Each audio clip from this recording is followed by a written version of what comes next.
Welcome everyone to tonight's webinar, Technology in the Classroom with Birds. My name is Lindsay Glassner. I am the Outreach Coordinator with the K-12 Education Program here at the Cornell Lab of Ornithology. Joined with me in the chat window is Kelly Schaefer. This webinar is being recorded, and throughout the webinar, Kelly, will be sharing helpful links and resources in the chat window. We'll make the recording available tomorrow morning. And that will have all the links listed there as well. For tonight's webinar, we will have a little bit of interaction going on. So if you can, we recommend opening up the chat window. And in that chat window, making sure you send to all panelists and attendees. That way, if you have any recommendations or feedback, comments, questions, concerns, etc., other participants can see it and allow them to discuss with each other. So let's test out that chat window. Let us know who you are, where you're from, what type of educator you are. And we'll also throw in there another question. If you have any experience with eBird, let us know.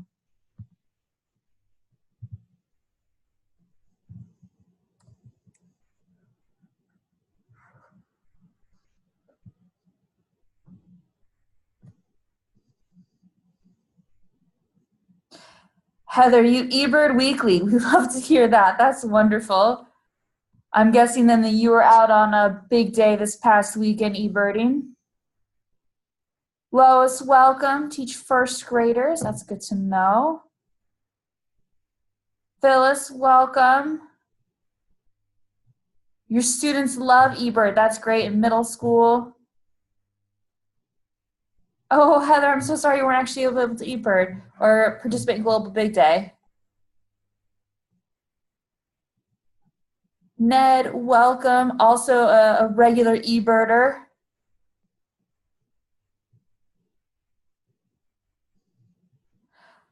Hello again, Beth. You're going to be hosting a birdie and eBird educator workshop. Wonderful. So it sounds like we have several diversity of educators, but also that many of you guys are quite familiar with eBird, which is good to know. There'll be some resources that I can glance over a little more potentially. What we're going to talk about today is how to go through the steps of eBird, identifying birds, submitting data, but then also querying the database. For those who aren't familiar with us, which sounds like many of you are, we're with the Cornell Lab of Ornithology, and our mission is to interpret and conserve the Earth's biological diversity through research, education, and citizen science focused on birds. And specifically, Kelly and I are with the K-12 team. So we take all the research and knowledge here at the lab and develop educational resources to build science skills, inspiring young people to connect to local habitats, explore biodiversity, and engage in citizen science projects. So in this webinar tonight, we're going to explore the eBird project. And we're going to talk about some basic techniques first for teaching bird identification, and then how you can participate in the eBird project. And ultimately, we're going to spend about half of our webinar talking about how you can then utilize the eBird database from an educator's perspective to help incorporate some STEM learning content. So it sounds like many of you guys have participated in eBird before. I'm curious, has anybody participated in other citizen science projects, bird related or not? And if so, let us know in the chat window.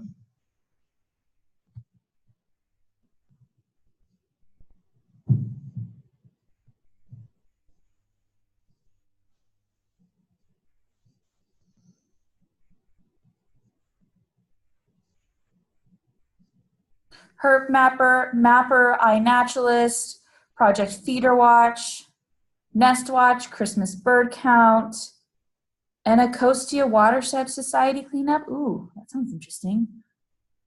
Nest Watch as well.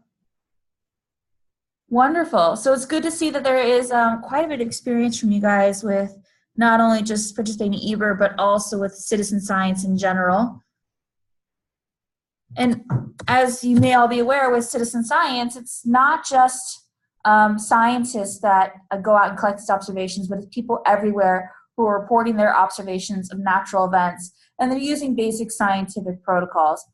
As you guys are probably aware, each citizen science project has different protocols that need to be followed, but that's what makes the data of such high standard and quality that allows us to answer real world questions. And so this partnership between citizens of the world, everyday people, and these scientists is really fundamental. I mentioned Global Big Day that took place this past Saturday. Kelly was actually part of the labs, one of the lab's 3 birding teams that traveled around the Gulf Coast. Kelly, you want to share any thoughts or insights from Global Big Day this past Saturday? Or what Global Big Day is? Yeah, so Global Big Day is a huge initiative through eBird to get folks outside and observing birds in their local habitats or wherever they are in the world. It can be as simple as a 5-minute checklist in your backyard, or as complex as a big day, which is typically a 24-hour day of birding. So in conjunction with Global Big Day and eBird, the Cornell Lab does a fundraising event where we do our own 24-hour birding extravaganza. And this year, the 3 teams were in Galveston, Texas, in Alabama, and in Florida, looking to see how many bird species we could see collectively. So that was a lot of fun. And we used eBird to help us find the locations where we were going to be birding. So eBird had a lot to furnish for us besides just a place to share our observations. It was a place that we got information for birding. But Global Big Day in general is just an awesome push to get folks outside observing birds. And we always try and see more than half the bird species in the world, and we've definitely topped that this year. I think we're somewhere around 6,800 bird species seen, and we've topped the highest number of participants we ever had this year. So really cool. Exciting. Well, and Kelly didn't mention this, but she was on Team Galveston, Texas. And between the 3 birding teams, there was a small little competition between them, though they were working together to get 225 plus species. There was still a small competition between the 3 different locations of the Cornell team to see who would get the most.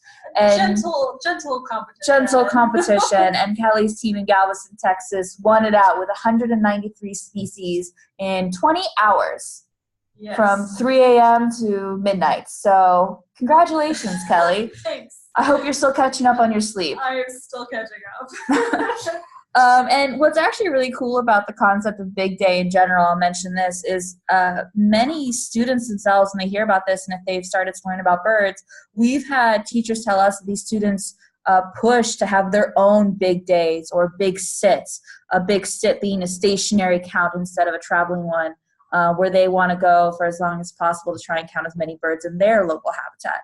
So it's really fun and a great community event. So with that, let's get underway and talking about the citizen science project known as eBird.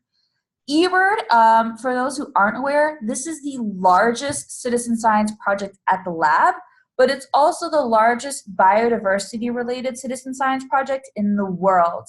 And with the way eBird functions is 4 simple steps.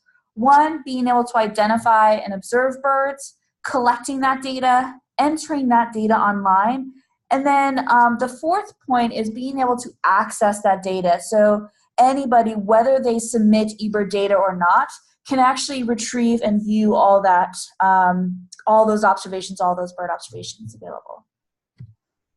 And when I talk about it being the largest biodiversity-related citizen science project in the world, it is. The image behind, I've shown it a couple times now, this image behind here, every single one of these dots is a checklist submitted of a bird sighting. However, that image is 2 to 3 years old now. And is it, You might have been 2016. Yeah, it might have been 2016. But even then, eBird is growing at an exponential rate now. We've had over 550 million observations, 40 million checklists, 460,000 participants in every single country in the world at over 6 million locations. And to give you a scope, eBird has 10,421 bird species reported. Now that's over 98% of the world's bird population, bird species, I should say. So eBird is just a massive database. And again, this is where citizen science comes into play. You can imagine the number of lifetimes it would take for one ornithologist or a team of ornithologists to collect this data. It's just not feasible at all. And that's the beauty of citizen science. And ultimately, your counts really do matter. We talk about this and show with kids. Sometimes there's a skepticism or understanding, well, the quality of observations coming from beginner birders or from kids may not be as high quality, or they're only seeing the common birds. And in fact, those observations still really do matter. I'll give you a perspective. A few years back, we were reaching just our 100 millionth observation, which seems so long ago now that we're over 500 million observations. But a few years back when we were reaching our 100 million observation, it was a big deal for us. And everybody at the lab is trying to figure out what species is it going to be, which person is going to submit it, which hotshot birder that they know is going to submit this awesome bird for the 100 million observation. And it turns out it was a 12-year-old boy, Leron, from British Columbia, and his observation was the American robin. And that right there just solidified for us educators that even kids' observations matter, and especially observations of common birds. One of the themes we really try and focus on here at the lab is not just to conserve endangered species or species at risk, but also understand what's happening with our common bird species. We want to keep those common birds common and ensure that they are also at a healthy population level and not having any risks. So by having such a large database, by reporting even as simple as an American robin, that is contributing to the database. Now, the first step in participating in eBird was identifying and observing birds. Now, for educators such as yourselves who seem either been birding for 40 plus years or submits eBird checklists on daily or weekly basis, it's really hard to actually ignore birds. Once you start to notice birds, you can't not notice birds. You're always hearing them, you're always seeing them. But to get to that stage, many people, adults and children that we work with, have something that we call bird blindness. They just don't notice birds around them. And so what we as educators want to do is help take those blinders off. We want to work with kids and show them that birds are everywhere. And once they start to notice them, that's when we're able to participate in citizen science. So the observation and noticing birds is the first step. Then we need to actually be able to identify what we're seeing. For most kids, you know more than you think you do. I know I can't remember the name now, but somebody was a first grade educator on here. And this is a simple silhouette chart that even first graders can start to work with. Many kids will recognize number 2, an owl. Number 1, a woodpecker. Number 3, some kind of raptor, a hawk or something like that, eagle maybe. Number 5, a goose. We can start them off with basic bird groups, bird silhouettes, and show them that, yes, you can know more than you think you do. Being able to identify that it's a hawk species is something that you can submit into the eBird database. So we can start off with the basics, and then we can go from there, adding more clues to our bird identification. Size and shape is very important. We can look at just the shape here with all of our birds together, but we're not getting a sense of size. Adding images more like this, we'll then start to see different sizes of birds, comparing them to each other. But we also add more clues like habitat. Habitat and behavior are great clues we can look at. Behaviors can include posture, where they're found in the habitat, etc. So these different clues can help us be able to further identify birds. Color pattern is another great opportunity to do so. An activity we love to do is assigning kids a focus bird. That's what this boy here in the picture is doing. Is his focus bird is a mallard. And so what he's doing is he's drawing out the mallard, trying to look at different color patterns. What is the color of the head? What are the colors of the wings? What characteristics or features do we have? There are other tools and strategies available to teach bird ID. We do have bird ID flashcards. We have our online field guide all about birds, which can sort by the family of birds or the size, shape, and silhouette. But we also have an amazing bird ID app called Merlin. And this is a free app that I want to share with you guys. For those who don't have Merlin or not sure what it is, it's an app that will help identify over 3,000 bird species in North, Central, South America, as well as in Europe. And it's very simple. It just asks for 5 clues to identify your bird, including where you are, time of year you saw the bird, the relative size, what the bird was doing, and up to 3 colors. And based like that, it'll help you identify it. Now, I'm going to show you a quick video to help to show you exactly how Merlin Bird ID works, and then we'll go from there. Merlin is a free app that uses 5 simple questions to identify the birds you find, providing real-time bird ID guidance right in the palm of your hand. This is such a cool app, you'll just have to see it in action. Let's say we're out birding and we see a mysterious small bird perched on a fence. Time to put Merlin to work. Start Bird ID and Merlin asks, where did you see the bird? You can choose your current location, choose a position on a map, or simply type in a place or postal code. For this, I'm going to type in Ithaca, New York. Next question, when did you see the bird? Today's date will automatically appear first, so July 23rd works for me. Question 3, what size was the bird? Okay, Merlin uses a ruler based on some common types of birds. Was the bird sparrow-sized or smaller? Goose-sized or larger? Or somewhere in between? Sometimes this is hard, especially if the bird moves too quickly, but give it your best guess. I think our bird is slightly larger than a sparrow and smaller than a robin, so I'll choose between sparrow and robin. On to number 4. What were the main colors? Again, this may be difficult depending on the bird and the time of day you see it, but try to choose up to 3 of the most obvious colors you saw. I saw some blue on its back, orange on the throat, and some buffy brown on the belly. Finally, what was the bird doing when you saw it? Eating at a feeder? Swimming? No. And it wasn't on the ground. Aha! On a fence or wire. And that's it. These deceptively simple questions are at the core of all bird ID. Next, we'll get our results. Merlin provides a list of birds you are most likely to see based on your description and eBird data for that location and time of year. And here's our list. Hey, that's it. It's a barn swallow.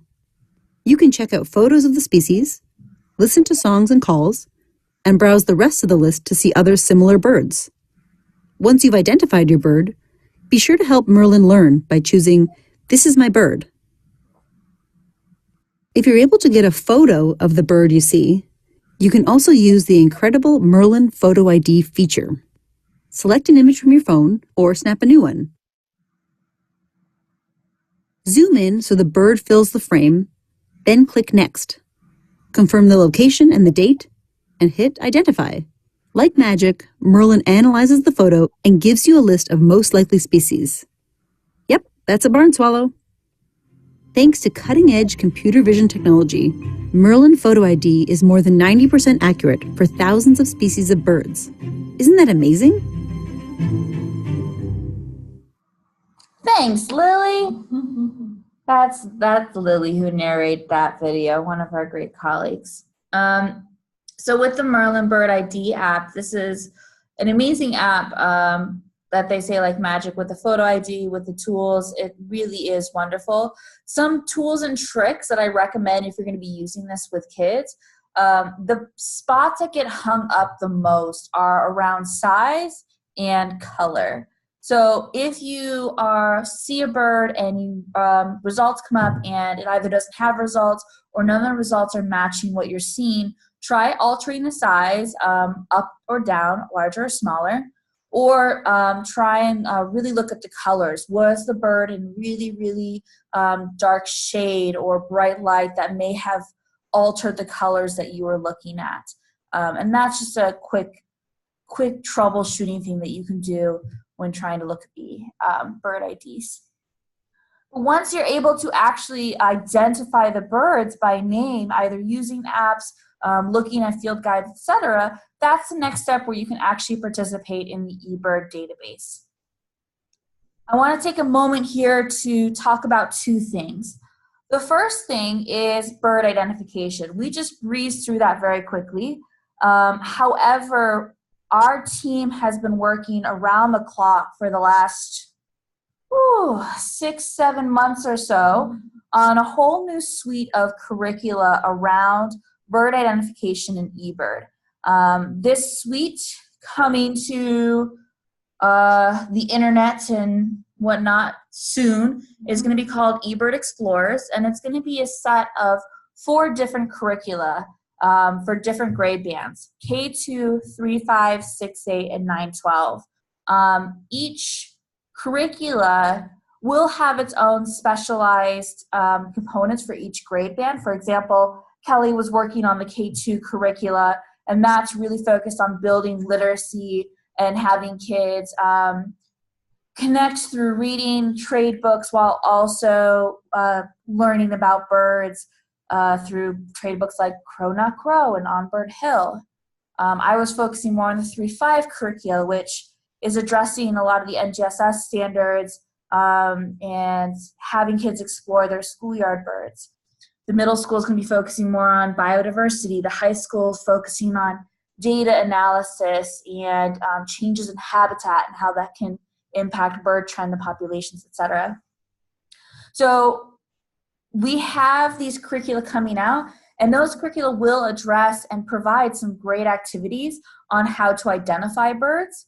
They'll also address submitting to the eBird database as well, and especially as the age grades, as the grades progress to older, they'll focus a lot more on analyzing eBird data, what we'll talk about in this next half of the webinar. So I just want to let you guys know that is coming. Stay tuned. Give it another 2 months or so. We're in the design process right now. And then they will be made available as both free download and paid curricula units which have supplemental materials on them. So that's one thing I wanted to talk about real quick. We do have this curriculum coming to support your use with identifying and observing birds and collecting and submitting and reviewing data. The other thing I want to address is eBird in general. There are some educators and people in general who just struggle with the confidence of knowing that their bird observations matter, that they can submit them to eBird, or how best to submit them to eBird, or how to utilize eBird to find birds near them. In October, we released a free course through our Bird Academy platform called eBird Essentials. That Merlin video that you just saw was developed as part of this eBird Essentials course. You'll see another video momentarily that's also part of this eBird Essentials course. This takes you through why submitting to eBird is beneficial at the conservation and scientific level, the basic fundamentals to submit to eBird, as well as how best to query the database to find new birding locations and so forth. It also answers simple questions like what to do if you get flagged for seeing a rare species, or how to upload photos and audio files of birds that you've taken, etc. So this eBird Essentials course, will take you probably 2 hours if you want to go through the entire thing, but you can also pop around and pick and choose what you want to see. So that's a really great resource as well for you as educators and just birders in general to check it out. So now that we talked about a little bit of identifying and observing birds, let's talk about how to actually enter in those observations into eBird. The best way to enter observations into eBird, I personally think, is through the mobile app. You can always enter through online, but the app for me is the best way just because I usually submit observations right then and there, and it allows me to track where I'm birding. So I'm going to share you a quick video about how to submit observations. With eBird Mobile, birding has never been easier. This mobile app helps you to quickly enter checklists and keeps track of your exact birding route, letting you just enjoy the birds. When you're ready to start birding, the first thing to do is start your checklist. Next, you'll need to select your location. There are a couple ways to do this, but the simplest is to choose a location from a map. Once the app locates your position on the map, select a nearby hotspot or create your own personal location using the prompts on the screen. When you're happy with your location, hit Next. Typically, you'll be entering a checklist in real time, so the app knows the date and time you're starting. I want to record my track, so I'll leave that on. Tracking is a great feature that allows eBird to fill in where you're birding, how far you travel, and how long you're birding for. It keeps track so you don't have to. Alright, you're all set. Now click Start New Checklist. eBird provides a list of expected species that are likely to be at your location at that time of year. You'll fill in this checklist as you go. Once you've found a bird you know, by sight or sound, the fastest way to add it is to type right here in the quick entry bar. Let's start with 2 mallards out on the pond. Type the number of birds, 2, and the species, mallard. Then select the species from the checklist, and you're all set. It's that easy. Let's enter a few more sightings the same way. There's 5 Canada geese foraging in the grass.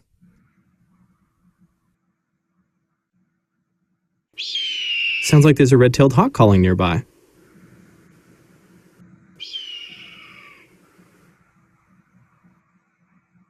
And there's an osprey eating a fish. And a great blue heron flying overhead.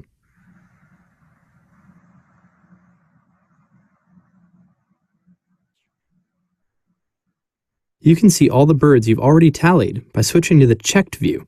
This is particularly helpful for adding more sightings to a species. For example, you see 3 more mallards. Tap the number 3 times and you're all set. You'll notice some birds have these icons next to their names. These show whether a bird is infrequently reported or unreported for that region and time of year. By tapping a species name, you can make changes to your tally or add comments about the bird's field marks, its behavior, the habitat you saw it in, or anything else you find interesting. This is especially important for those rare and unusual sightings. You can see where you've been by clicking here to review your track.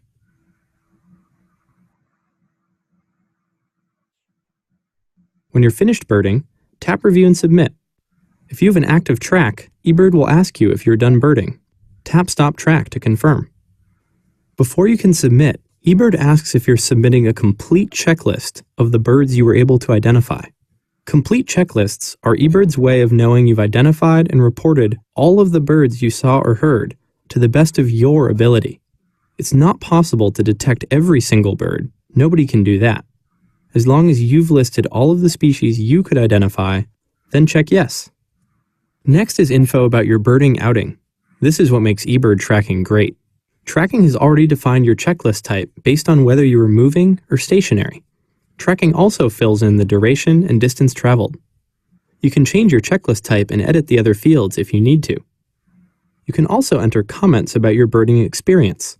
You can document the weather, other animals you saw, or any other fun memories. Last, but not least, you can review the species you reported. When you're ready, click Submit.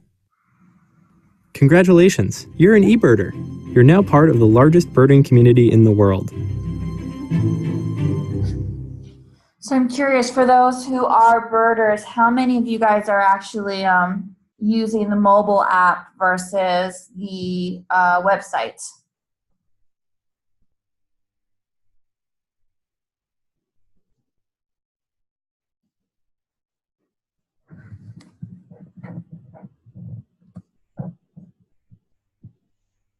Ned, you use the mobile app? I do too. Yeah, Heather, I also use the computer to upload pictures as well. Yeah, I find the mobile app is far easier for me just because most of my bird counts are on the move.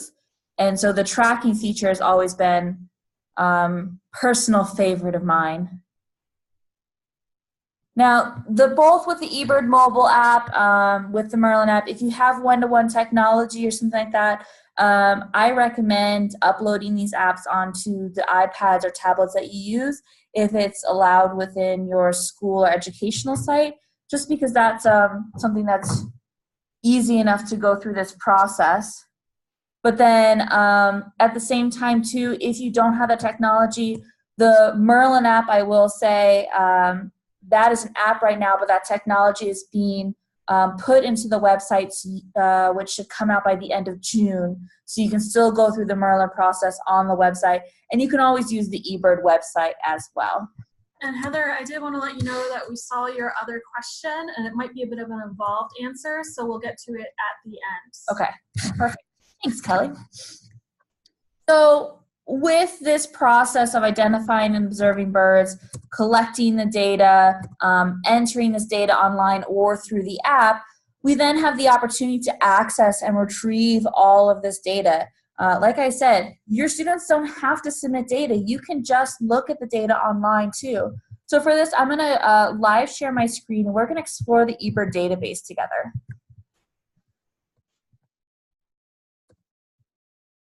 Okay, for those who haven't been to the eBird website before, the URL is simple, ebird.org. And this is what your home page would look like. Again, you don't have to have an account or sign in. You can still have full access to it, but when you do, you can see all your stats. You can scroll down and see the articles. You can also see the stats for the world. How many complete checklists have been submitted, how many eBirders we have, how many total bird species we've seen. So there's a lot of great information on here. My personal one is to look at the top photos and see some amazing photos of birds that I've either never seen in my life, like the red-backed fairy wren, or birds that I see all the time in my backyard, like a chipping sparrow, just in a very beautiful sense from this photographer here. But that's aside the point. What we are going to focus on is how to query the database. One of the things you can do is go to the Explore tab. If you or your students want to learn more about specific species, we have a whole new section within the new eBird website called Explore Species. Let's look at that chipping sparrow that we saw on the front. I have these guys all over my bird feeders right now, and they are migrant. They just came back a few weeks ago, and have been gobbling up my sunflower seeds. Quite a beautiful bird with that russet cap and black eyeline. They'll list you, they'll provide photos. These are all photos taken by eBirders, so you can see exactly where the photographer saw the eBird or saw the bird through their eBird list if you wanted to. They'll help with some quick identification. You can listen to sounds. You can also see exactly where they've been reported by other eBirders around the world. And again, looking at more photos or audio. And then right here at the bottom is something great. I mentioned our All About Birds online field guide. If you wanted to learn more about chipping sparrows, just go to click this. I'm going to open it in a new tab. And it'll take you right to the online field guide page for chipping sparrow, where you can learn even more about the identification of this bird. You can compare it to similar species like the American tree sparrow or field sparrow. You can look at life history. I always like going to life history. This will tell you some great information about habitat, nesting, etc. So this is just one awesome option here for you guys if you want to go more in depth with specific species. Again, that was under the Explore tab, and you just type in the species here. You can always do surprise me. Drum roll, what are we going to get? Ooh, a common ostrich. That's always fun too, just the surprise me tab. Anyways, on here as well, if you want, we can go further into bar charts. You can explore hotspots. I'm going to pass on this bar charts today, but what I want to do is go into the science tab. Now, this is something that eBird has been fleshing out for the last year now, and it's really becoming an amazing educational tool. The science tab is focused on providing, or let me start this over. The science tab is a great way for us as educators to share models and images and animations to students of the entire eBird database without us having to actually analyze, or I shouldn't say analyze, without us having to actually develop the models ourselves. Because the technology to develop these models is incredibly complex. And they have a whole frequently asked questions section about how they develop these models, which the science is intense. But we as educators can take advantage of this to help teach our students.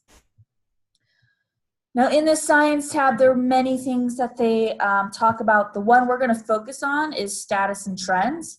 However, if you want, you can have your students download eBird data itself. You can have them read the publications that have come out, how they're utilizing this for conservation, the projects, recommended citation, etc. But right now, we're going to focus on status and trends. Now this section, status and trends, is ever growing. Right now they have 122 species that they developed models and animations for. That number is going to keep growing. I want us to first start with a species that can be found throughout the United States, and that is the yellow warbler.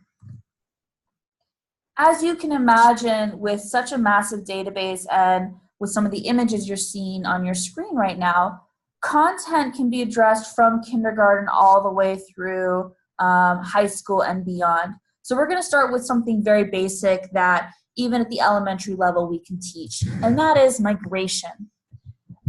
One activity we love to do is just to not provide necessarily much context for students, but to share with them one of these models. And this is an abundance model.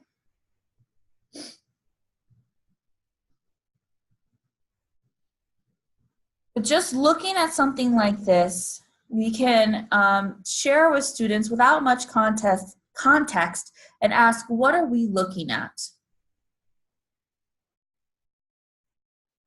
And what we're clearly looking at here is movement. Movement at the fundamental level. When I've done this both with students and educators, oftentimes I won't do it through the website, but I'll actually download this GIF and just repeat it without any context at all and ask the question, okay, we're looking at movements, and obviously I'm from the Cornell Lab of Ornithology, so it has to do something with birds. The first question is this one species? Is it one bird? Is it many species? Is it a family? With this context here, we can imagine that it's not just one bird, because for a bird to cover the entire continental US to this extreme would be intense, and it'd be over many years. So we're looking at either a family of birds, a group of birds, or one species. And as you guys know, this is one species, the yellow warbler. We can then try and figure out what further information can we assess from this. We're looking at relative abundance, and that's number of birds per kilometer per hour for each week of the year. So we're seeing time from January all the way through December. A common question we are asked when looking at these models are these actual observations or are these predicted observations? These are not actual observations. Again, this is a model, not raw data compiled together. And as you can imagine, there's probably significantly less people up here in the northern western region compared to those found in cities or along the East Coast or along the West Coast in California.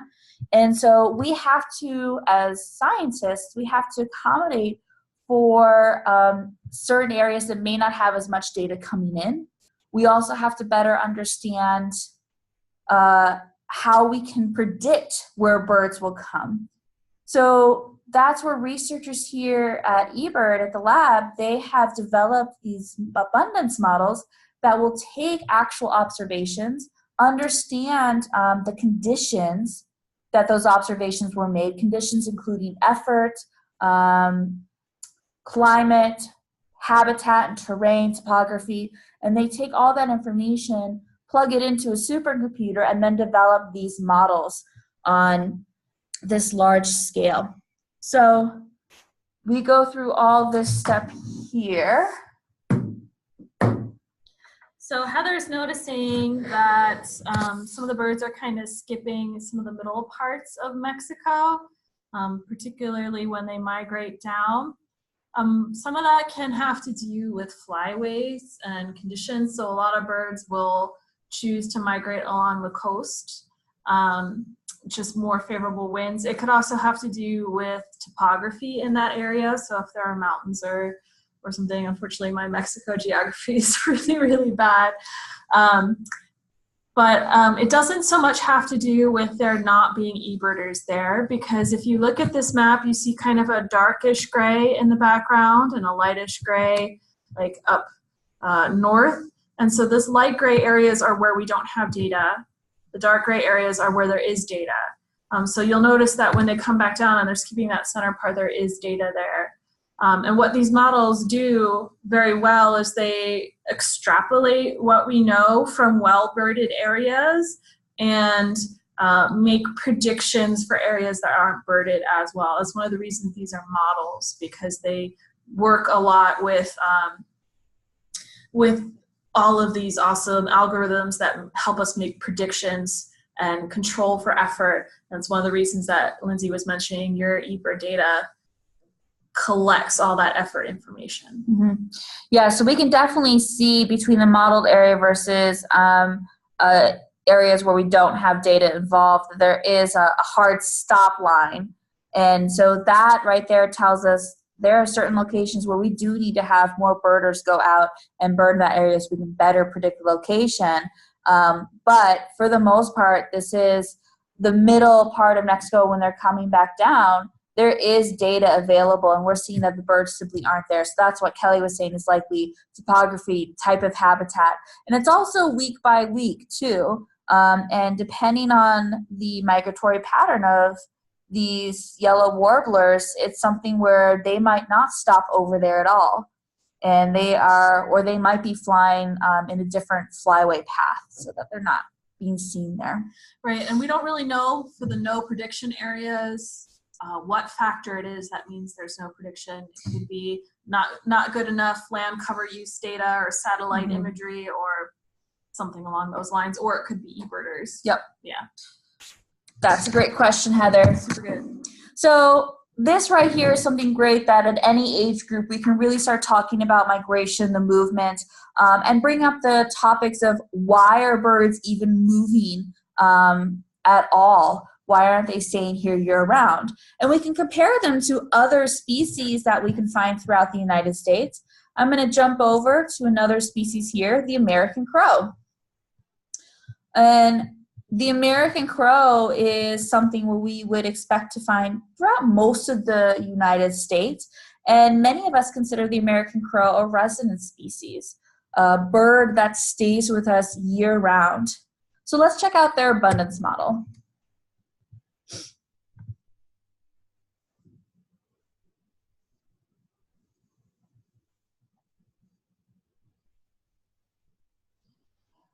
Now, as with any models or graphs, it's always important to take a look at the legend. Again, we're looking at relative abundance. It's birds per kilometer per hour. We're still looking at the weeks, each week throughout the entire year. However, our relative abundance is between 0 to 325 is the extreme. Now, if we go back to our yellow warbler, that scale coloration is the same, but it's going from 0 to 10. So we're looking at a size scale that is different. Now, what's also unusual for us to look at is this is something that we would consider a resident species, but we're still seeing a lot of movement happening. And we can start getting into more complex aspects of yes, we have birds here year-round, but we're still seeing some movement. Let's go into just a map, not a model. So I can click right here. You can download the animation, or we can just go right to the next one, the abundance map. And this is more traditional of our range maps that we would find in field guides. Color coordination here, purple. This is our year-round, where you're going to find the bird year-round. Our breeding season is going to be more in the reds. Our non-breeding or wintering season is going to be more in the blues. But we can see that realistically year-round, we are still seeing the American crow throughout much of the United States. And so we look at the difference between the abundance animation and the abundance map, just a still frame, and we do see that there is, it leaves us to ask questions of why is there movement, but we're still seeing them year-round. That can lead into further queries and investigations to learn more about the American crow. For those who aren't familiar with corvids in general, the American crow, they are a very social bird. And especially during the non-breeding season, they actually congregate into large roosting groups up into the millions. And that can lead to a lot of different movement. So they may be found in different regions year-round, but they're going to be moving during that breeding and non-breeding season. One thing we can keep looking at that we have all the maps here on the left, is looking at the non-breeding area. We can look at breeding area. But if we go back to that abundance map, the original one, we can see that there's going to be breeding further north. As far as non-breeding moving down, let's go back to our animation map again. And we can try and see if here's our main breeding season in the summer. They're definitely moving up. But as our non-breeding, we're getting a lot higher numbers in denser areas. They're condensing into smaller regions, and that's getting up into the higher numbers there. And that's when they're going into roosting time period. So we're learning a little bit more about the biology of the bird. Now let's go back to that yellow warbler, and we're going to look at just their abundance map. So here's our yellow warbler again. This is just the map, not the animation, and you can clearly see it looks more like a traditional range map again. We have our breeding season in the red, we have our migration season in yellow, and our non-breeding or wintering grounds in blue. So again, these are great comparisons. Let's also compare the model versus just a still frame map as well. Now there's one more bird species I want to show you, and this is the chimney swift. Let's go to their abundance animation.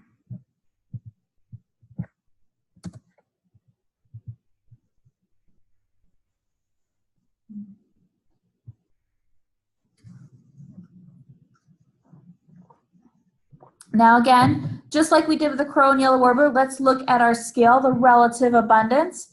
Still birds per kilometer per hour. We're still looking at our weeks per year, but this relative abundance, the scale is from 0 to over 1,000.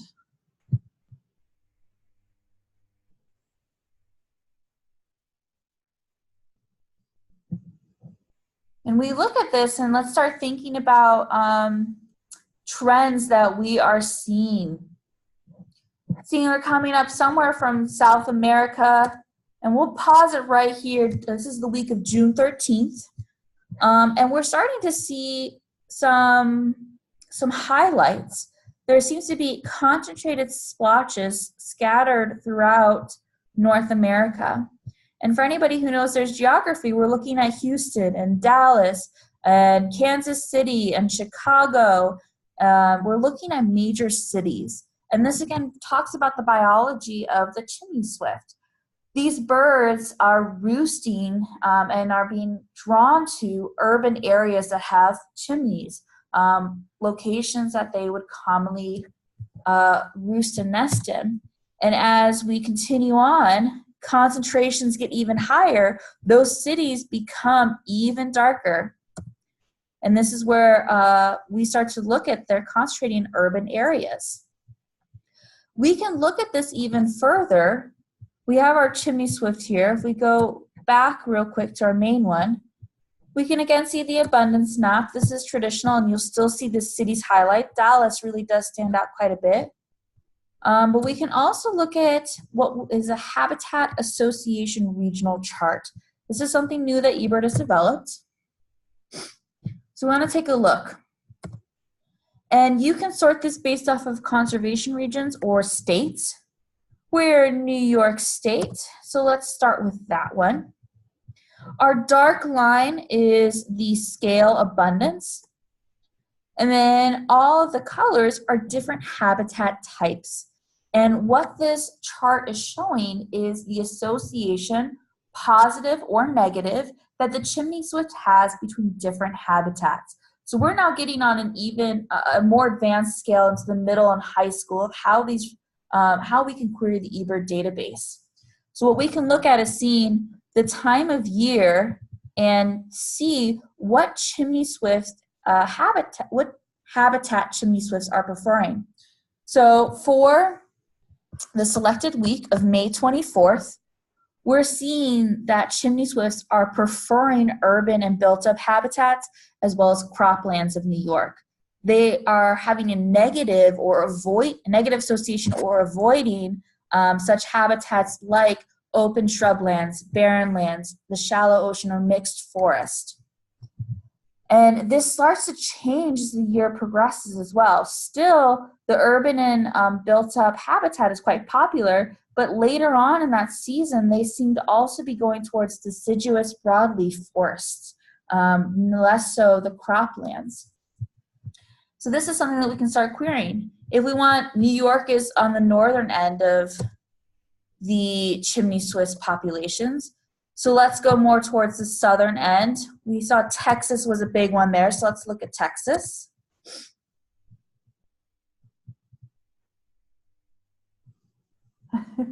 So looking at Texas here, we again still have our abundance, that's the black line, just to see what the abundance of chimney swifts are in that state.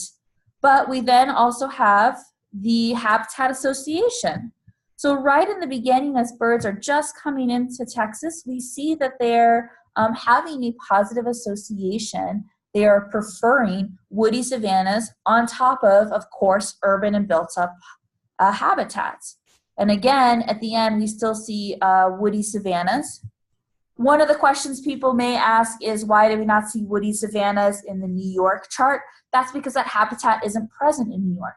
So this is focusing solely on habitats that are present in that state. But we can clearly see with chimney swifts that habitat, they are really preferring urban areas.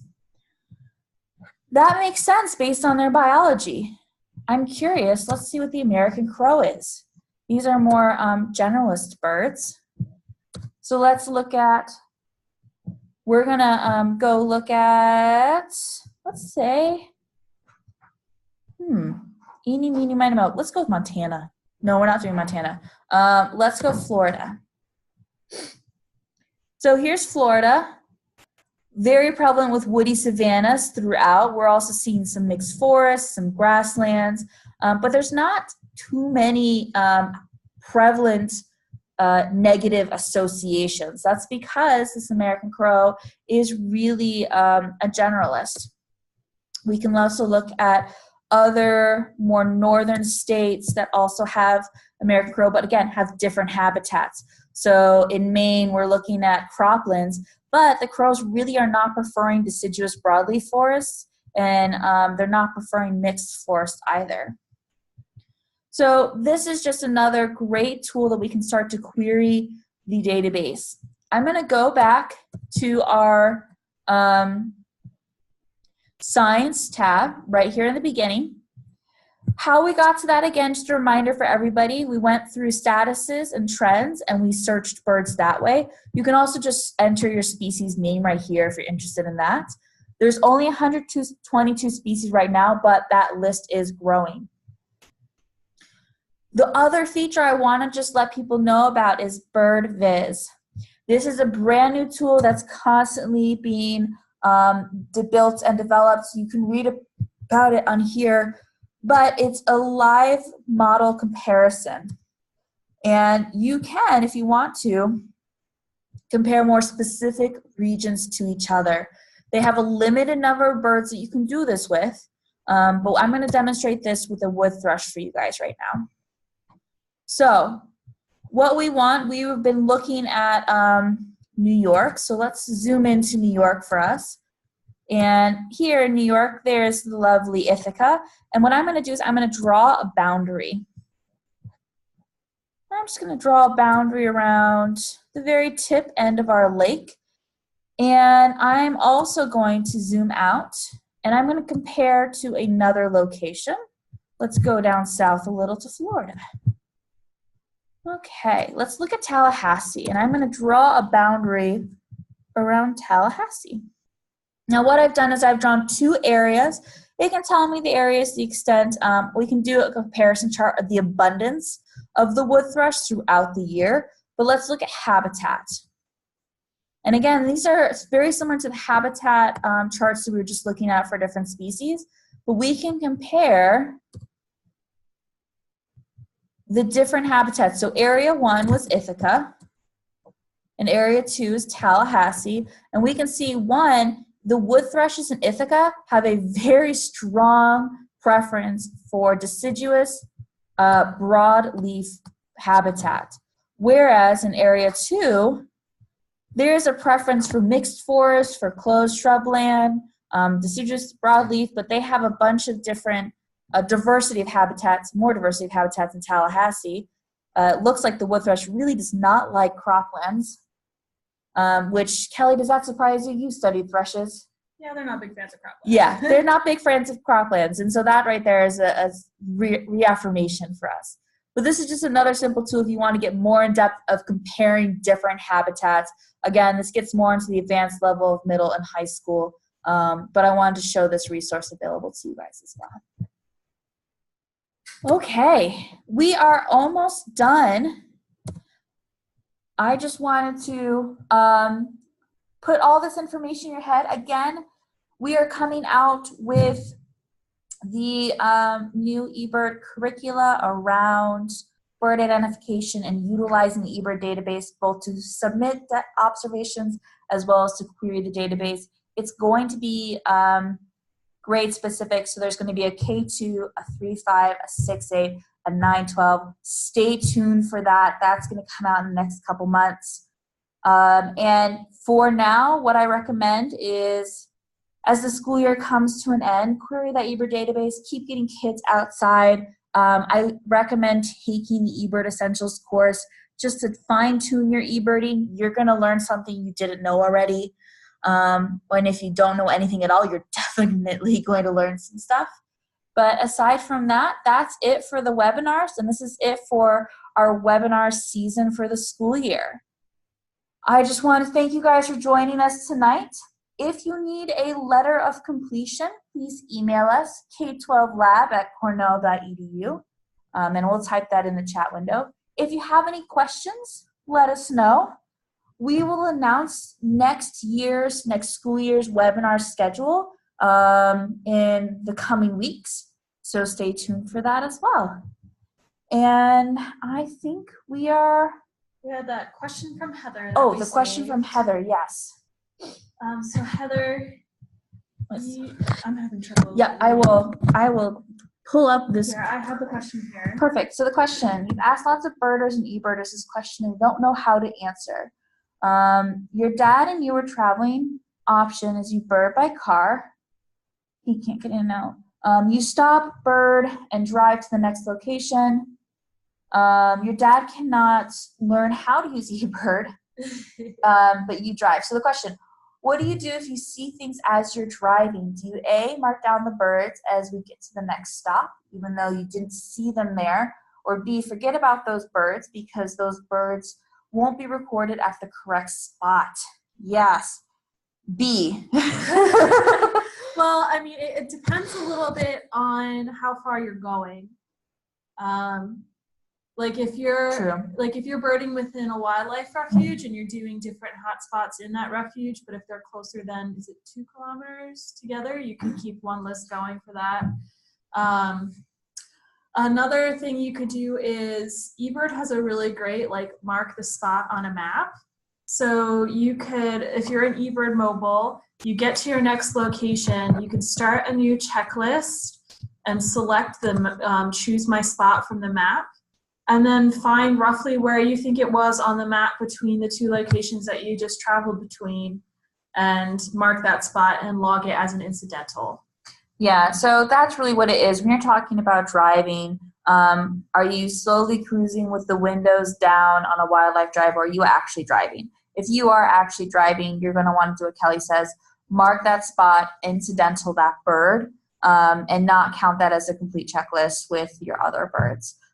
It's really to maintain the concept of effort, and your effort is going to be different birding if you're truly driving 30 miles plus down a road compared to if you're slowly putzing along and with the window down listening for birds. It's we need to really modify for the effort there. So when in doubt, be conservative with your efforts. If there you see a bird that you want to submit to eBird, stop, submit an incidental checklist.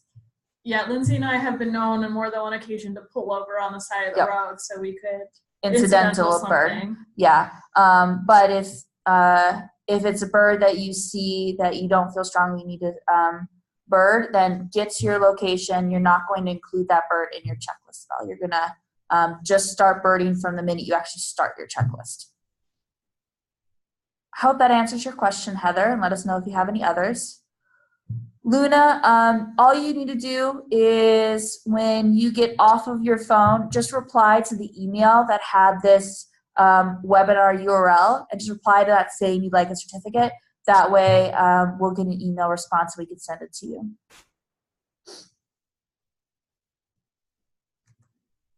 Are there any other questions?